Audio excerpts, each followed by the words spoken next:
Mathangi Maya Arul Progressum, aka M.I.A, born July 18, 1975. Today's feature is an artist that showed lots of promise early in her career. She went from a refugee escaping civil war to potential as a global game changer. In the early 2000s, M.I.A stormed onto the scene with a vibe that was part street, part art, and all attitude. Her breakout single Galang in 2003 brought a raw, fresh sound that demanded attention, and by 2005, her debut album Arular had turned her into a star and a champion for the underdog. Her second album, Kala, in 2007 wasn't just a follow-up, it was an album that changed her life.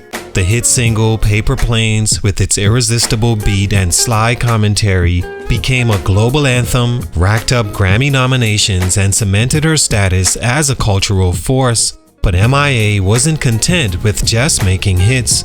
She used her platform to tackle bigger issues like immigration, war, and censorship, which made her a hero to some and a headache to others. At her peak, she was everywhere, gracing magazine covers, headlining festivals, and even performing at the Super Bowl halftime show. But the same boldness that made her a star also started to complicate her career.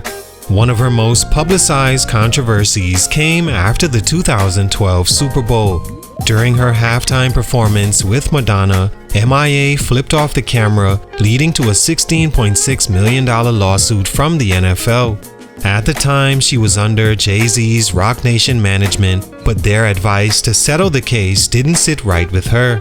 M.I.A, who claimed Jay-Z suggested she pay up and move on, but she refused, seeing the lawsuit as an attempt to control her rebellious spirit.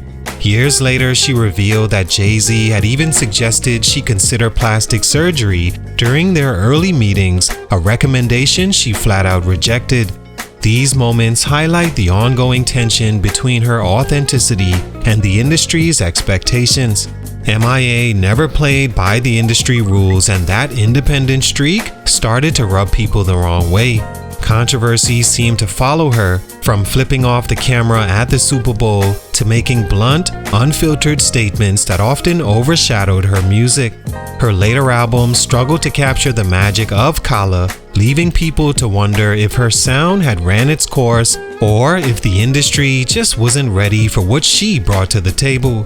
Still, M.I.A.'s influence on music and culture is undeniable, and she's never stopped being unapologetically herself.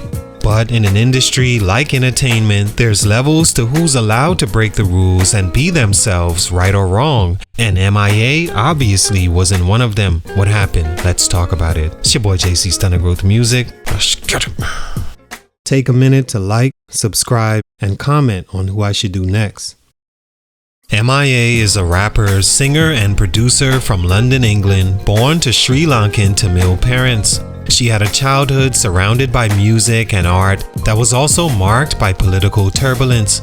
Her father's involvement in the Sri Lankan Civil War deeply influenced her worldview and, by extension, her music. She began her career as a visual artist before transitioning to music, releasing her debut album Arular in 2005. Songs like Galang and Sun Showers showcased her innovative sound and politically charged messaging. Her sophomore effort, Kala, in 2007 propelled her to global fame with hits like Paper Planes, a track that became synonymous with her brand of socially conscious yet infectious music. Over the years, she released several albums, but none replicated the critical and commercial success of Kala.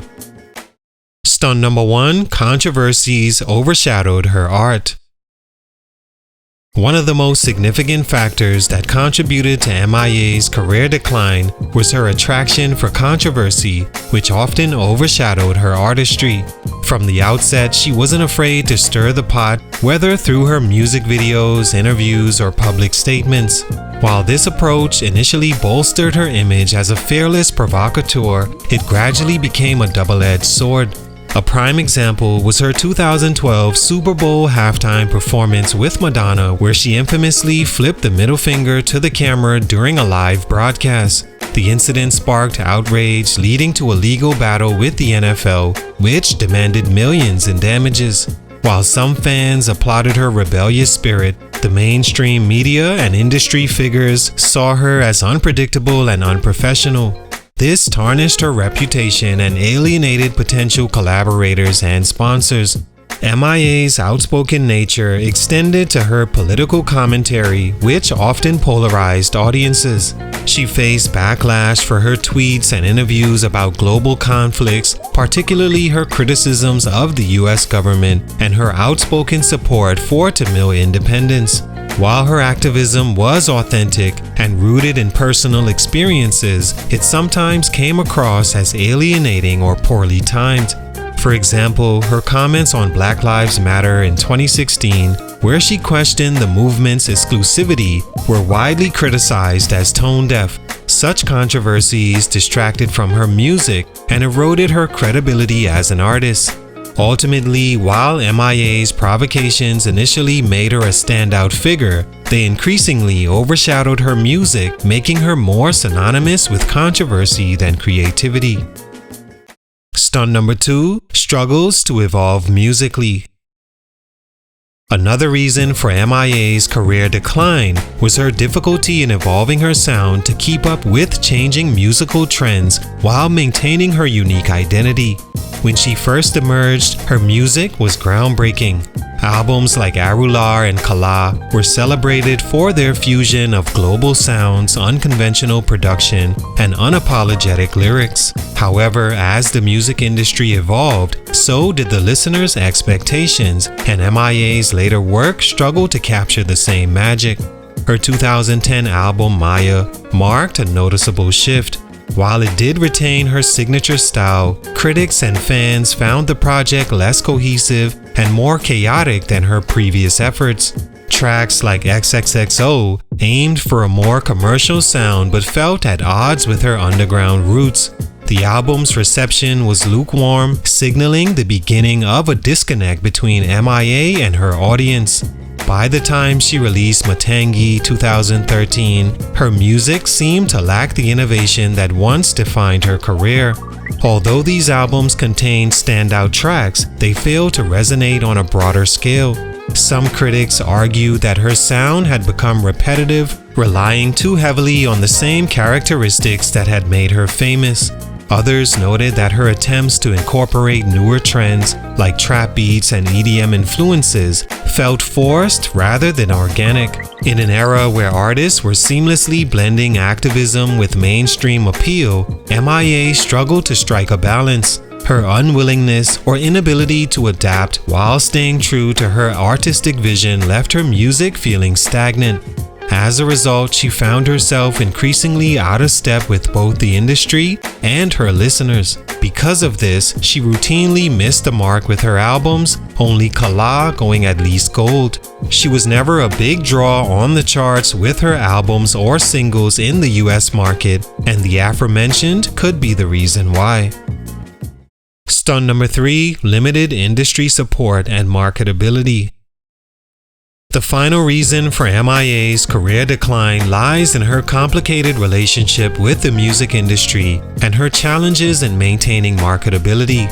From the beginning, she was an outsider, an artist who thrived on rejecting norms and defying expectations. While this approach initially garnered her critical acclaim, it also meant that she lacked the institutional support that many of her peers enjoyed. M.I.A. was vocal about her frustrations with the industry, often accusing labels and executives of stifling her creativity. Her disputes with her label Interscope Records became public knowledge, with M.I.A. claiming they didn't understand her vision and pressured her to conform to commercial demands.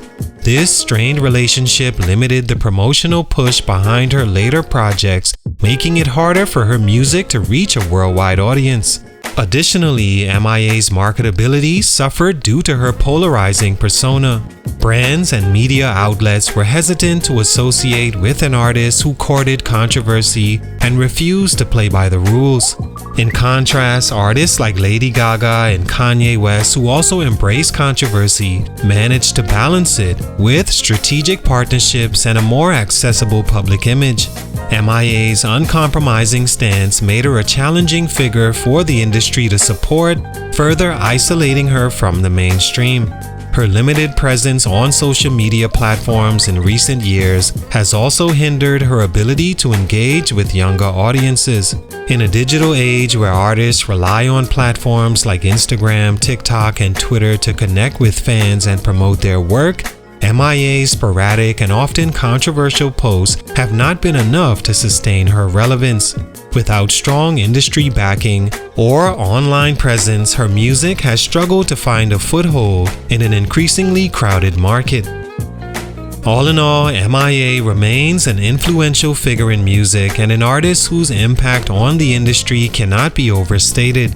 Her willingness to challenge conventions and address global issues set her apart, inspiring countless artists to follow in her footsteps. However, her career trajectory highlights the challenges of maintaining relevance in an ever-changing industry. A combination of controversy, musical stagnation, and limited industry support contributed to her musical decline. Whether her defiance of norms made her a trailblazer, it also made it difficult for her to navigate the demands of a mainstream career. Whether or not she makes a comeback, M.I.A.'s story serves as a testament to the complexities of balancing artistry, activism, and commercial success in an industry that only cares about the bottom line. Salute, much respect, but for these reasons, her growth was stunted. It's your boy JC, Stunted Growth Music, and I'm out.